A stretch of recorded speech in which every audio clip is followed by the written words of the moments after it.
అనుగమనంగా భూ బాధితులు ఆదుకోవాలి,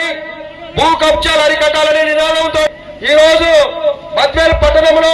భూ కబ్జాలకు వ్యతిరేకంగా భారీ ఎత్తున ప్రదర్శన బహిరంగ సభ నిర్వహించడం జరుగుతూ ఉంది. ఈ బహిరంగ సభకు సిపిఐ రాష్ట్ర ప్రధాన కార్యదర్శి రామకృష్ణ గారు మరియు అదేవిధంగా సిపిఐ రాష్ట్ర కార్యదర్శి వర్గ సభ్యులు గుజ్జల ఓబులేష్ గారు మరియు అదేవిధంగా సిపిఐ రాష్ట్ర కార్యదర్శి వర్గ సభ్యులు గుజ్జుల ఈశ్వరయ్య గారు మరియు సిపిఐ జిల్లా కార్యదర్శి గాలి చంద్ర గారు మరియు జిల్లా కార్యవర్గ సభ్యులు మొత్తం ఈ బహిరంగ సభ ప్రదర్శనకు రావడం జరుగుతూ ఉంది. ఈ సభ ముఖ్య ఉద్దేశం గత ప్రభుత్వంలో ఈ జిల్లాలో అనేక సార్లు